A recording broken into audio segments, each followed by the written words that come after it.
Howdy, partners!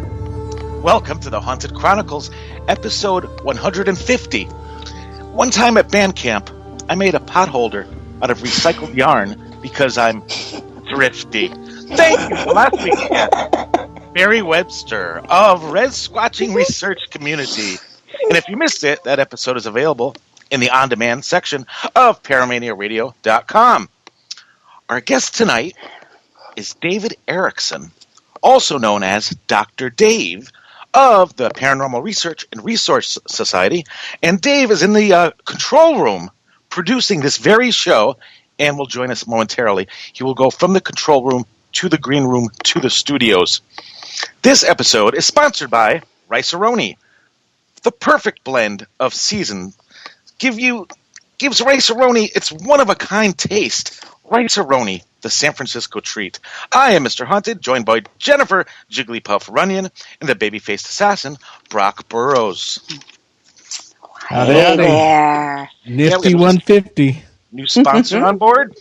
I know. Thank you, Rice-A-Roni. And I do want to know, though, what instrument? Did I play a band camp? Yeah. Please don't make it the piccolo. It was the piccolo. He did play the piccolo. No, I prefer Uncle Ben's. I'm sorry. I'm sorry to our sponsor, but I prefer Uncle Ben's rice. I lost that sponsor. Go back to the Garden Weasel next week. Garden Weasel. I have a story. I want to document this because you tell people if something's going on in their house, write down the time, the day, who was there, witnesses, blah blah blah. And I don't do it myself. But when I came home Wednesday or Thursday from work, there was nobody home, and I opened the door, went into the kitchen, and I heard a man's voice say a whole sentence. Ooh. And I thought, a TV must be on. And I checked, there's no TVs on. I checked the house for intruders, and there's nobody there. It sounded like a voice from TV, kind of like that kind of sound to it. But I guess I caught them in mid-sentence, and then they shut up. But I just want to document that. So. Oh, weird. Oh, creepy. Creepy. Yeah. I used to get that. I used to have that, something like that. But what I used to get was I'd be just in my kitchen or wherever from when I was little for like 10 years. This went on. Jennifer. Wow. Right in my ear. Jennifer. And I'd be like, and I'd turn and no one's there, and crazy. Damn it! I knew you didn't see me. You were wearing your invisibility cloak, weren't you, Brock? Yes, my Harry Potter. I told you to put that away. Oh man, it's been a week. It's been a week. It has been a week. I will just say that I just have to do the shout out for my daughter. I went to the screening of her movie last night, and it was so good. She did such a good job. The cast is amazing, and I'm not a big horror movie fan. I don't really get scared, but I jumped out of my seat. So when that movie is released, probably Halloween, I'll let you guys all know because you got to go see it. It's pretty cool. Oh, cool. Yeah. And Jennifer, you broke the internet this week also. I did. Why? Yeah. You had your picture next to the Ecto One. Oh, yeah, at the studio last night. Like 5,000 likes on it. Did I really? Yeah. Oh my God. That's awesome. Yeah, I saw the Ecto One there, and I'm like, oh my God, how funny. I'm going to see my daughter's movie, and I'm finding things from one of mine. So we did pictures in front. It was pretty fun. Pretty cool. You know, one time I had 5 likes. Yeah. I'm going to like everything of yours. Everything, Brock. I'll be number 6. Awesome. So should we ask him? I think we should.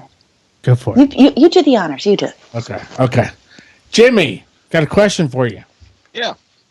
How are you doing? Well, I don't have anything prepared. Sure. But I am happier than a North American orange-crowned mountain warbler doing an Irish jig with his freaking little bird feet on a snowy branch of the pignut hickory tree, like freaking Danny Bonaducci or something.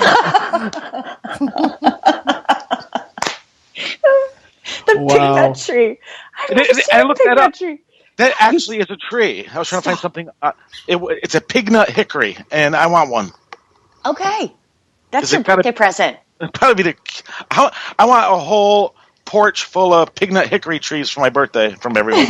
Well, and you know what's funny about that is I read your mind earlier, so I left one in the green room for you to take home. Oh, what a treat. Look forward to that. Aww. Treasure that. Go. I have 2 things I wanted to share before we started with Dr. Dave quickly. This is breaking news. Oh.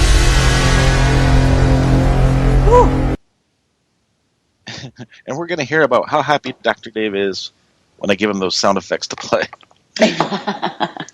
And this little story, this has nothing to do with paranormal, but look at people come into the chat room on paramaniaradio.com. Share this picture. This is, I don't know how to pronounce it. It's pica or pica. It's also known as the rare magic rabbit. And it was spotted for the first time in 20 years.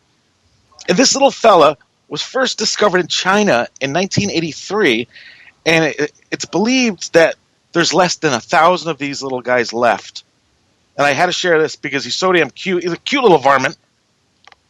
And bless his little magical heart. And so call in now. Every dollar raised goes to save this guy. Oh, he's so cute. And then one of my friends, I like, people say, oh, it's pareidolia, it's whatever. I like finding faces and stuff, And my friend shared this picture. Somebody was taking pictures of the storm clouds and shared it with the news channel. Look at this picture. Oh. And it's pretty obvious right there, but right in the center on the top, there's a whole, you could save that picture and play around with it, but there's this whole, the obvious face right there, but then in the middle, there's this whole figure of a guy that I see. Can you circle it for us? No, I'm just joking. No, we need a telestrator. It looks like off to the side, there's someone there holding something like a mic or something. Wow. There's a lot of stuff in there. Yep. That's really, wow. That's like so detailed. I like finding stuff in pictures. I like that. You know why? That's the announcement that Dr. Dave did for being on the show this week. Yeah. Tune in. Yeah. And you know what?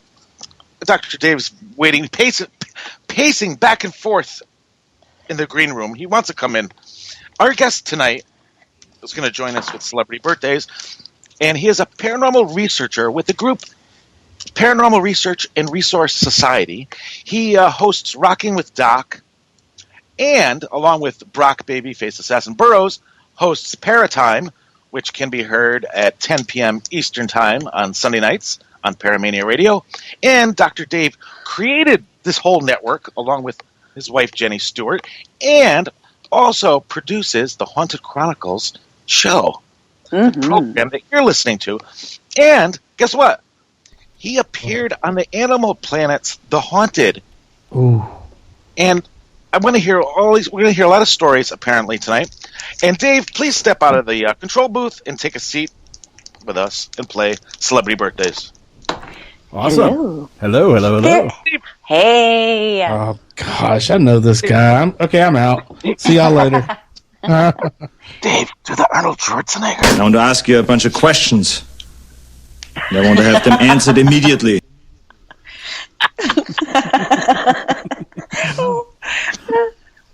Thank you, You Jimmy. will do what we say. I like how Jimmy whispers to only us. No one else can hear. No one else Because can no hear one him. knows. No We one can't can hear when him. they do that, right? Right. Not at all. Dr. Not. David, please join us in Scary Movie Celebrity Birthdays. Cool. I think you've been through this before. You know how it works. Yep. Okay. Brock is always right. The rest of us are always wrong. Could That's you right. explain the rules one more time? No, I'm just joking. Yeah. All right. Okay, you have to go first, Dave, because you're our guest tonight. Okay. Yeah. Our first celebrity that celebrates a birthday next week is John Travolta, who is in The Punisher, Face Off, Phenomenon, Pulp Fiction, Saturday Night Fever, Carrie, The Boy in the Freaking Plastic Bubble, Danny Zuko in Grease, so many more. John Travolta. Not really sure, but I'm going to say 62. Oh. 62. Huh. You want me to go, bro? I do. Yes. Thanks. Yes. Okay. He set us up with 62. a giant volleyball Of course. over to the net.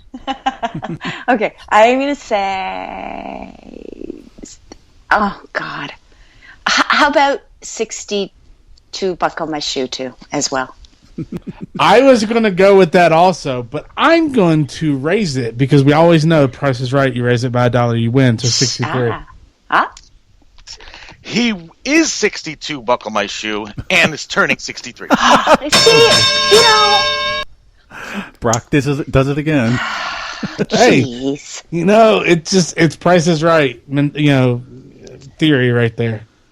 $1. Yeah, $1.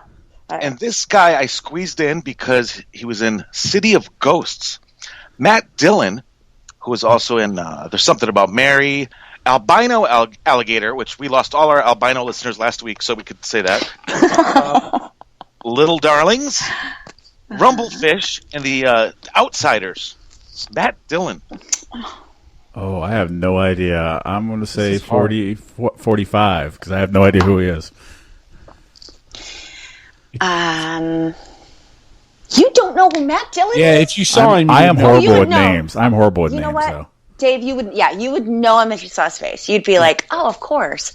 I'm going to say 54. Wow. I was thinking along the lines of Dave. And I was going to say a little higher than Dave, but you said 54. So let's take the under this time. Let's say 53. There you go. He is 52. And will be 53.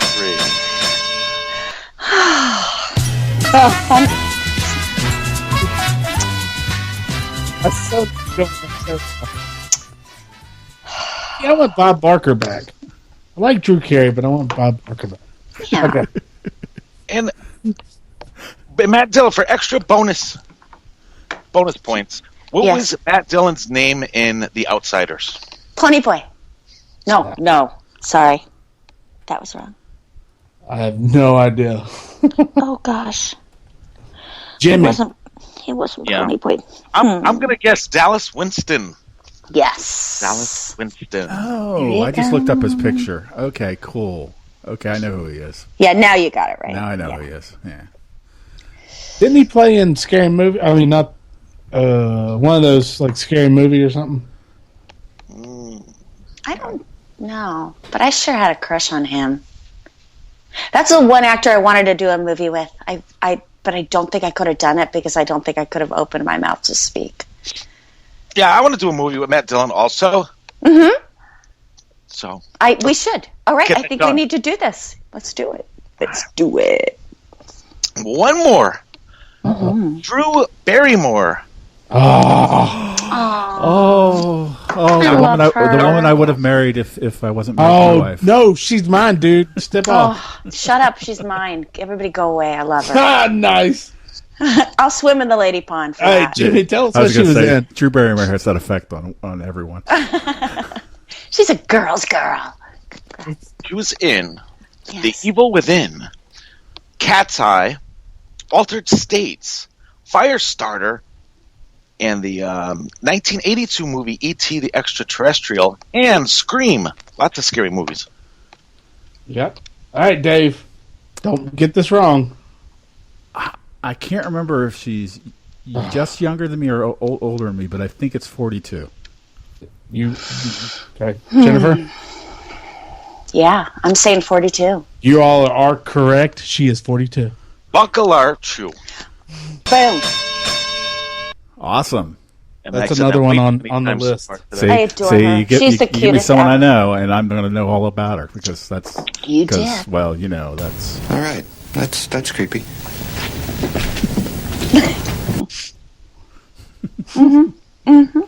Very scary. Very. So, Dave, what are you doing? What's going on? I'm just chilling, hanging out with a bunch of people. You know, it's all good. Good. I have a bunch of questions, and I want them answered immediately.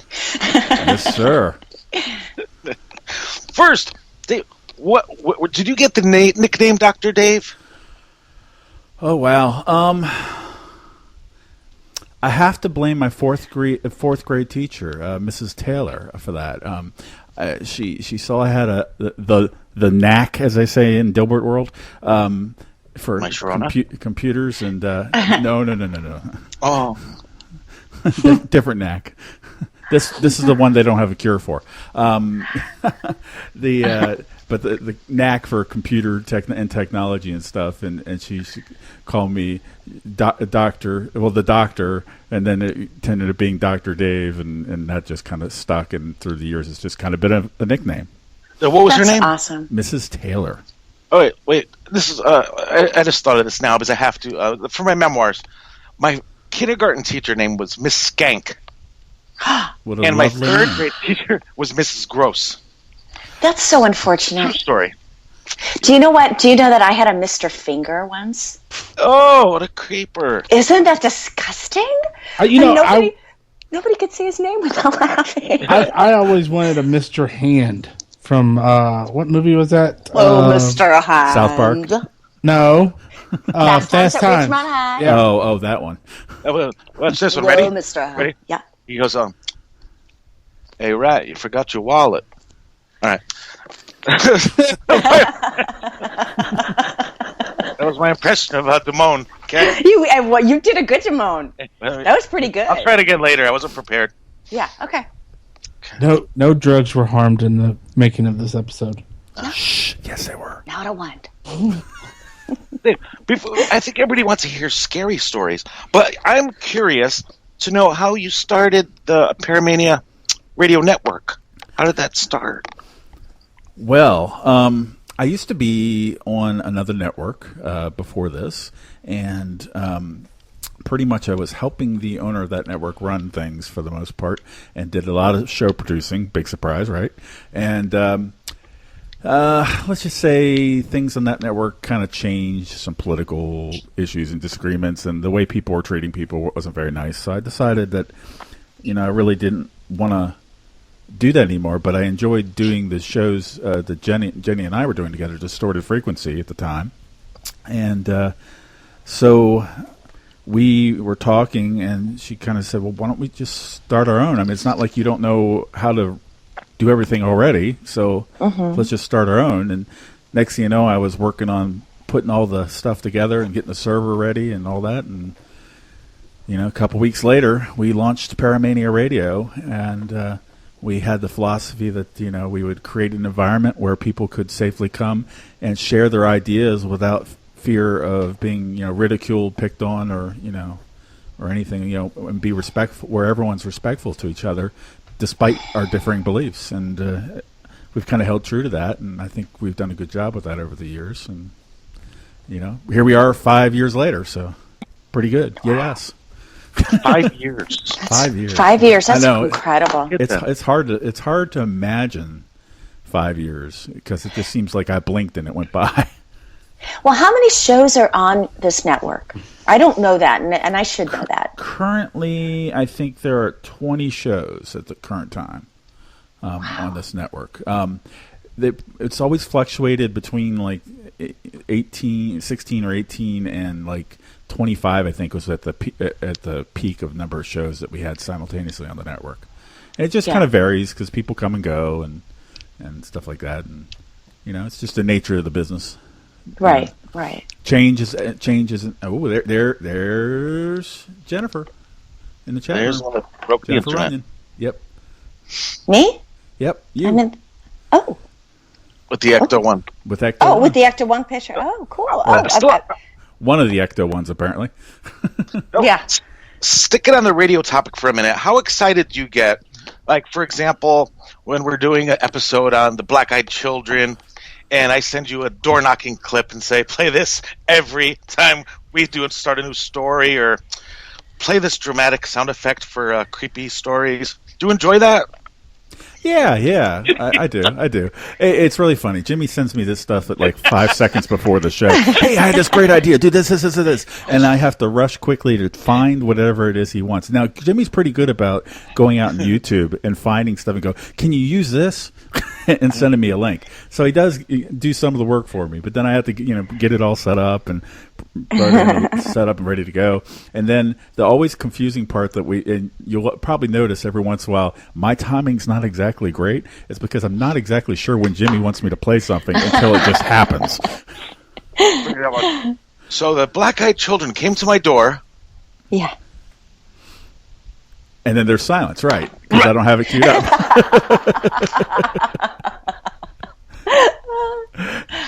It's funny. Because I don't know sure where the knocking sound is right now on my board.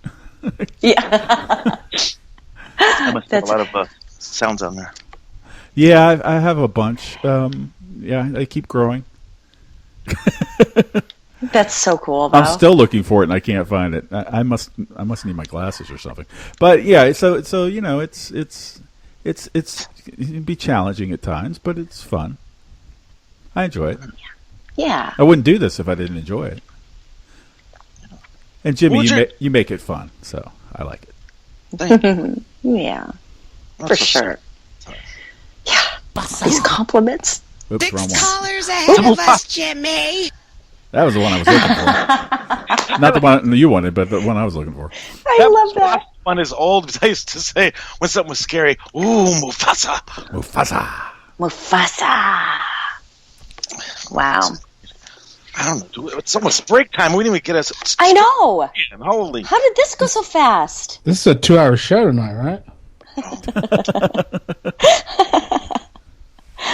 So I got an idea. So we don't have that much time before a break. But did you have any experiences as a child that you consider paranormal, or you got into that in adulthood? Not that I can remember. I have pretty bad ADD, so I don't remember much of my childhood, unfortunately. But I can tell you a story about my mother when she was pregnant with me in a house that we used to live in Waldorf. Now, Waldorf is pretty well known. Waldorf, Maryland is pretty known for its, I guess, Indian burial grounds being around. And so I'm not sure if we were built near one or whatnot, but the house we were in was pretty haunted, and it was pretty strange house anyways. But she was in the house one day just doing laundry when she was about 6 months pregnant with me, and she's doing laundry, and she hears footsteps walking down the hall, and then she hears someone go, and she's like looking around, and she's just like, okay, I'm going to go next door, and I'm not going to be back for a while, so bye. And she runs over to the neighbors and didn't come home until my dad got home later that night. Did she ever hear anything else besides that after that? Oh yeah, she would always hear things in that house. Footsteps were common, hearing up and down the hallway and knocking. Yeah. And the greatest part was you would hear people upstairs, and there was no upstairs. Ha! That can't happen because there's no upstairs. There's no upstairs. And there wasn't a full attic in that house either, so there was no place for someone to be walking around. Oh, wow. Yeah, so crazy stuff. Wow. So now okay, we're almost at break, so I'm afraid to ask too many questions, but that's okay because we can finish it after. What was the first experience that you had? Oh, wow. The most memorable one would be, I mean, I've had others, but the most memorable one was the first night I moved into the house that I affectionately call the Hell House in Maryland. And I've told this story before on the network, so some people may have heard it before. But I moved into this house in Mount Airy, Maryland that I bought, and it was up on a hill. Nice, very pretty view and out the front, bay window and stuff. And it was in bed asleep, and I heard a loud bang, like something had fallen over. And so I got up to investigate, thinking the thought in my head was one of the cats probably knocked a box over or something. And so I went looking around to find out what knocked over. Couldn't find anything knocked over. And then it suddenly crept into my mind. The cats actually haven't been moved to the house yet. They were still at the apartment. And I was going back for them the next day. And I'm looking around going, okay, so that's even weirder. So now I can't find anything falling over. I can't find a reason for this loud bang. So I'm wide awake at this point because I've gotten up and been searching around trying to find for something broken. So I'm looking out the front bay window. Full moon. And it's shining right down into that window. I mean, beautiful sight. And you know how when the moon's closer to the horizon, it looks like 10 times larger, like it magnifies? Yeah. It was like that. So I'm looking at this big, huge moon, and all of a sudden the fireplace behind me turns on by itself.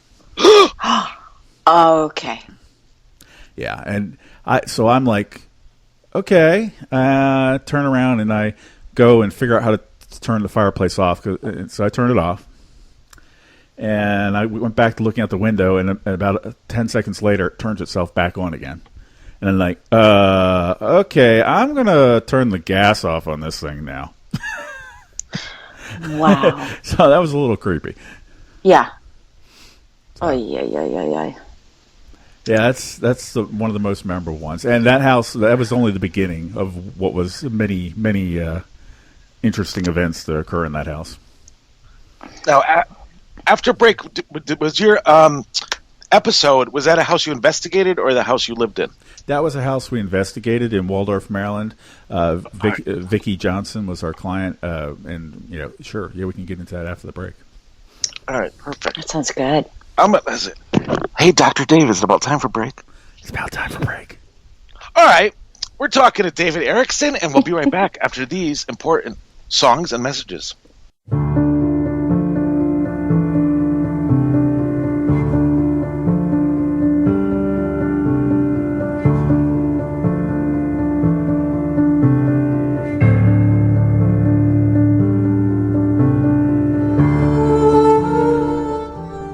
Jimmy, you're live. Okay, all right. Welcome back to the Haunted Chronicles. We're talking to David Erickson, and thank you to everyone that came to the chat room tonight.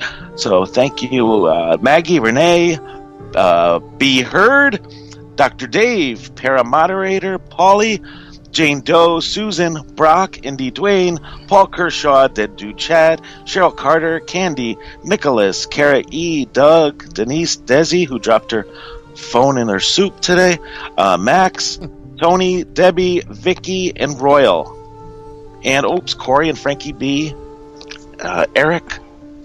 Man, I forget. So anyway, we're back. Where'd all these people come from? Wow, what a awesome. Turn! Where did we leave off? We were talking about the Vicki Johnson case, and so let me give you a little preamble about that.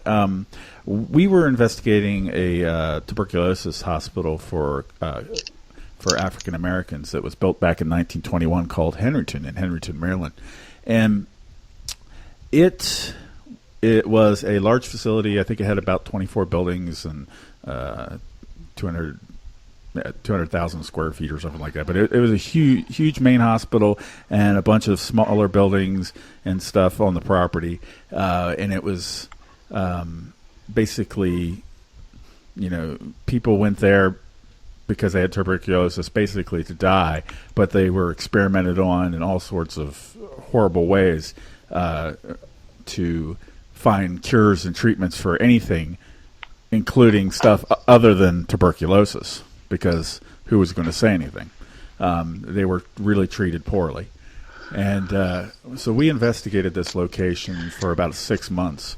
And one of the nights we were there, an investigation happened to be close to Halloween.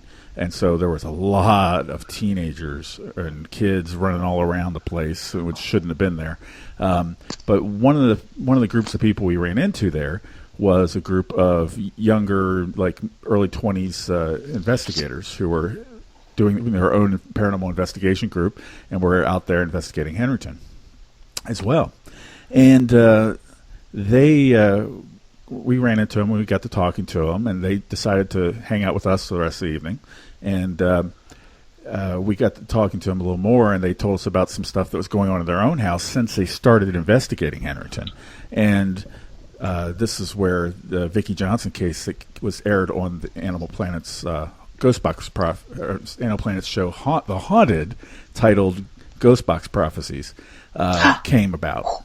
I want to think I saw this. Okay, go on. I think you did, because I think at some point I sent you a link to it. Yeah, I think I saw this, and I think I saw it before you even sent me that. Go on, though. I'm sorry to interrupt. And so we offered to go by and investigate their house, and so we ended up going there on, of all things, Halloween night to actually investigate their house. And there was a lot of interesting things in there. And keep in mind, at this point, I was still a pretty new investigator. My wife had been doing it for about 15 years at this point, but I was still relatively new. And Henryton was the second place I had been to, and so here's a client house as my first client investigation. A lot of strange things occurred. Like the first one was I would prep a recorder and digital voice recorder, and I would turn it on, and every time I would cross the threshold of the front door, the batteries would instantly drain on it. I did this 3 times in a row, where I put fresh batteries in, turn on the recorder, start recording, say this is investigator Dave Erickson, the date, and the location, and I'd walk through the front door, and boom, the recorder battery would die. The 4th time, I got smart. I put new batteries in, walked in, then turned it on, and it was fine after that.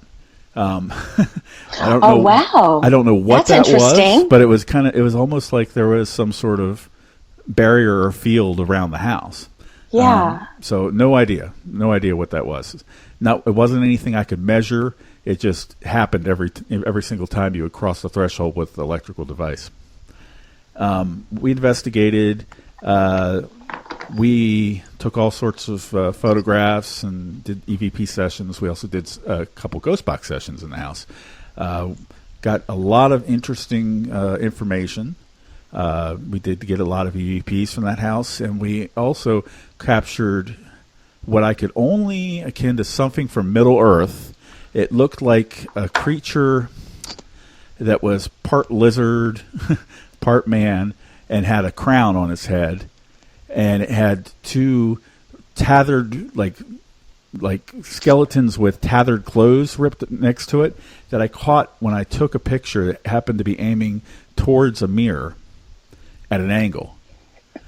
And it was just the weirdest photograph. It stood out very, very, but this was in the master bedroom. A creature with looks like a reptile with a crown? They had a crown on it, yeah.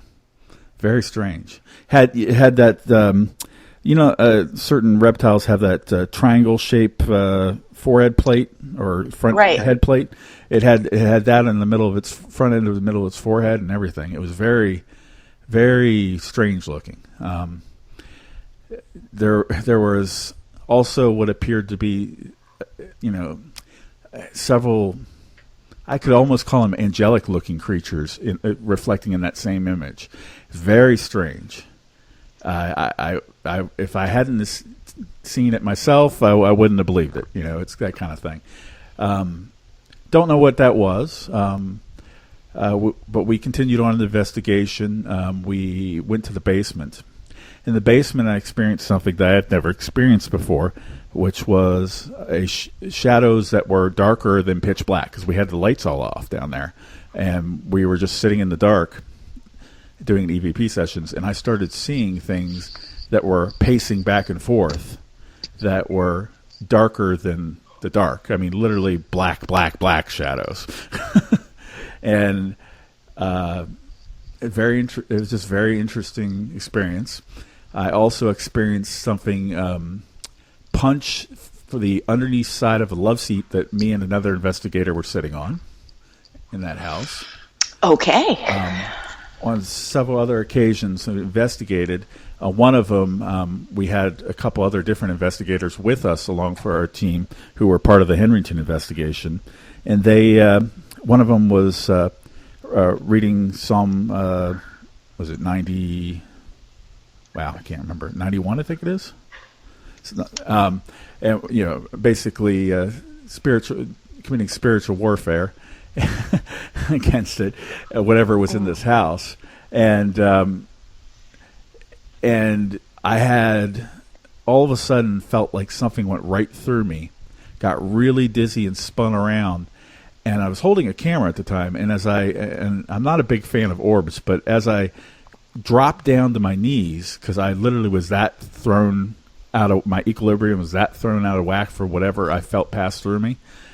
You see this white orb like go in front of the camera and then just maneuver away until it just goes off into a wall. Oh my gosh. So there was some definitely interesting things that occurred in that house. Like I said, lots of EVPs. We did a ghost box session in the basement where it said the devil, he's the boss man. And Vicky Johnson, the homeowner, I will never forget this. She goes, "Well, you can tell the devil to go to hell." We all just cracked up laughing. It was a definitely interesting house, but these people were, traumatized by the things that were going on in this house. And it had been going on for quite a while. Now, Vicky's husband a couple years earlier had died from, I believe, if I remember correctly, leukemia. And so, she was just doing her best to hold the family together and everything, and they just were going through a lot of different stuff. They had a guest for a while before we had gotten involved, living in the basement, and he literally would run from the room he was staying in the basement up the stairs all the time. He would never stay in the living room, and no one liked being in that, not living room, but in the basement area. No one liked being in the main room in the basement at all. It's just because they always felt creeped out. Did the activity start when her husband passed or before that? I think the way they reported to us, the activity didn't really start until after they started investigating Henrington. Oh. Now, this kind of coincides with some of my personal issues with the Hell House, which was the house that I was living in at the time. Affectionately, we call that the Hell House now. We had activity in my house, but the activity in my house didn't go all out negative until after we had started investigating Henrington as well. So I'm pretty sure that there are some negative aspects to Henrington that were following investigators home and kind of messing with their lives. They would have all sorts of stuff like light bulbs exploding. All the time they would put new light bulbs in and they would just keep exploding. And I don't mean going out. I mean exploding light bulbs. Like a power surge and just go bam. And just crazy things, and it was just a lot to deal with. So we went there, help them. We ended up doing a house blessing and clearing, and that was a new experience for me. But I participated in that, and afterwards, the place was much calmer for a while. Upon review of the ghost box clips, we found three things that were interesting because they turned out to be kind of portents or telling of the future, and all three of those things came true. one of the dogs died. Oh. Yeah, unfortunately, which is one of the things that weren't about to say to dogs. One of the people, the person I mentioned before, who was living in the house before we had gotten involved in the investigation, he was actually murdered. And the other thing was that they had a furnace fire. Whoa. Whoa. What happened with the murder? Yeah. Back to the murder. Can't get past that one. No. Yeah. You can't throw that out there. He was unfortunately involved, I believe, with drugs, and he basically was one woman and 3 men came in the house and killed him, shot him to death. Unfortunately, but it was one of the warnings that came across the ghost box, and unfortunately, this is the sad part. We didn't hear this in the audio until after it occurred. Now, I reviewed the audio, and granted, I'll admit, I was still pretty new at this time because I had only been investigating for about 6 months at this point. It was maybe I skimmed past it, missed it somehow, or maybe it was just one of those things where you weren't meant to hear it until later.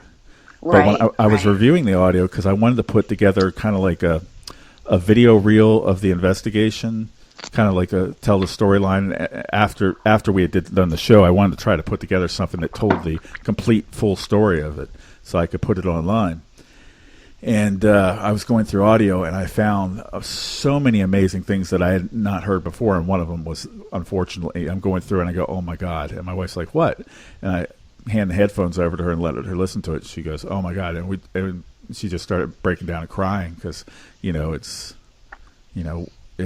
kind of hard to believe that we had information that could have saved someone's life if we had known it at the time. Oh my God! But it's just not the way things work out, unfortunately. Right. Oh my God! Could you tell us what it said, or did it say the person's name? I was going to ask that too, but I was afraid to ask you. It said, I'm trying to remember correctly because I have horrible memory, but it basically along the lines that three men and one girl were going to kill him. So, and this came in the form of ghost box clips. And exactly what happened? And that was exactly what happened. Wow. Yeah. How could they know what's going to happen? Yeah. I don't know. I honestly, there are many theories on the way things work. I'm kind of tend to stay technology based or theoretical in my approach to the paranormal, and I sometimes wonder about the nature or the makeup of the universe, really, and time itself, because a lot of people say that time doesn't really exist. It's a man-made construct, and that may be true. But for us, typically, we have cause, then effect. But in the paranormal, all of us have witnessed effect preceding cause, where we'll get answers before the question when we review EVP audio. We'll have things occur. Like here's something a lot of people tend to miss on investigation. You ask for knocking, but the knocking happened 10 seconds before you asked for it, and you just didn't even notice it because you weren't paying attention for it at the time. And it's just little stuff like that. That kind of stuff always happens when you're investigating the paranormal. How does that happen? Is it because time doesn't really exist and they're just trying to find some way to interject into our time stream, or is it the way our minds perceive it? Who knows? What other than being in that house, what were some of the EVPs that you've gotten that are more interesting, if you have any? Oh dear God, I've gotten so many. I know you got a lot of them. I'm trying to think of just one to single out. Wow, I can't really think of anything off the top of my head. I'm drawing a complete blank, Jimmy. Do you prefer the a digital voice recorder with no background sound in it at all, over like one of the apps or the what do you call it? Well, like Ghost Box? Yeah, the Ghost Box. I actually prefer the Ghost Box, and And I realize that with the ghost box comes the stigma of having to get past the fact that you have audio remnants and so forth that from radio stations that could be in play, and that you have to account for that. But I think a person who's gotten used to using the ghost box as a tool, like any tool, you learn to filter out that stuff and not pay attention to stuff that are so obviously, radio broadcast remnants, as opposed to, actual communication put together. Which is one of the reasons why we always ask for a curse word when it comes to doing ghost box sessions. Because usually, if you hear the word asshole, which I get called a lot on the ghost box, if you hear a word like that, then it's not allowed to be broadcast on radio. So it's not coming from the radio; it's actually coming from something else, whether that's a ghost spirit or whatever it really is. But what didn't come from Casey Kasem's Top 40? That's right. Right. And now it's time for our long distance dedication. See, that jumped nice for that one.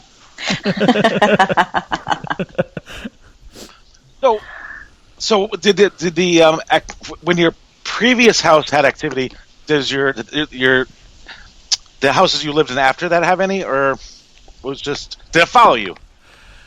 We've had the Hell House that I lived in had obviously activity. We had some after that we moved to North Carolina, and we had some activity there, but it wasn't anything bad or negative. We've had activity everywhere we go, and part of the reason is my wife, for people who don't know, Jenny Stewart, is a medium. And so she tends to attract spirit anyways wherever she goes. She's like a big white light beacon in the spiritual world. So things tend to follow us. So it's not uncommon for us to have weird activity occur. And if we've used a ghost box as well around the house, it tends to draw things in. I got an interesting question in the chat. When someone goes into an investigation looking for demons or challenging spirits, does it draw out darker spirits, or do the present spirits make themselves seem darker to satisfy the hunter? Well, that's a good question, and the answer is maybe. Who knows? Does it draw out dark spirits? I think if you're someone who is actively looking for the dark or demonic, then there's something wrong with you. Because anyone who has experienced a truly negative or demonic case knows that it's not something you would ever seek out, nor would you wish it upon anyone. This is pretty traumatic stuff to deal with as an investigator when we get to go home, versus even with someone who actually is living in it day in, day out. So it's not something I would ever seek actively, but at the same time, it wouldn't stop me from wanting to help someone who was in need of help. Right. It sounds like somebody's raining in their house. It's pouring, guys. Can you hear it? Yeah. It is, seriously, it is raining so hard, it's like making me nervous. Like it's a flood. So I had a question now. Oh, it went out of my head. Okay, I'll think of it. I'll try to think of it, but I know we don't have much time left. Oh, shoot. What was it? I wanted to tell this story real quick because Brock just brought it up real quick. Go. Brock, I met Brock at ShivaCon about, was it 4 years ago now, Brock? 4 or 5, yes. Yeah. So 4. It had to be 4. 4 years ago, yeah. So about 4 years ago, I met him at ShivaCon in Virginia, and we were there. We had a really weird experience. There was all of a sudden, we were just sitting there talking, and we were at one end of this hallway, basically, and there was a whole bunch of people walking around and talking, and a lot of noise and stuff like you expect at conventions. And all of a sudden, you hear someone go, "Shh!" And it was like it washed over a crowd, and everyone down the hall, you just saw them as they all stopped and looked around, like someone had just hushed them right close to their ear, because it was like everyone heard it all the way down the hall and around the hall. Oh, everyone heard it. And it was like a wave that traveled through the whole place, and everyone got quiet. And that's when it started to get weird, because within an hour, there was all sorts of quibbling and fighting between people. Yeah, well, It was really strange because Right we had gone away before to dinner. but after right that. before that, before the it was a loud pop. Oh yeah, I forgot about the pop. Yeah. And everyone heard it. People upstairs, Jenny and Joe that were in another room giving a presentation. And it sounded like it was just out in the hallway, but everyone came down and said, "Did y'all hear someone shh?" Everybody, and everyone got quiet. That was the funny part. Everyone just like, "Oh, who's shushing us?" And Brock and I are looking at each other like, did that just happen? Really? Yeah. Oh, and there was also those light effects too that were occurring because there was the pop, but there was also those like bursts of light we kept seeing. Yeah, and not too long after that, I think this was the second day though. There's this little boy who, and I believe it was a little boy, little girl, who was apparently very gifted, came up to us because she was talking to Jenny, and looks at us and goes, don't let him go home with you. Right. And we're like, what? Yeah, that was a crazy convention, but that's when Brock and I met, so we met on interesting terms. My God. That's crazy. Can you believe an hour went by already, guys? We could have done longer. 6 hours. Well, hey, thanks everyone for joining in our 150th Humdinger Lollapalooza program. The Humdinger, absolutely, with Dr. Dave. Woohoo! We love you, Dr. Dave. Woo. Thanks for taking good care of us. I love you all too, and thank you, Jimmy, for having me on. It's been fun, and maybe next time you have me on, we can talk a little bit more. You're welcome, and we will have Dr. Dave on every week. He's in our control room, so join us possibly next week for another Haunted Chronicles. Good night, fellas. Good night. Night.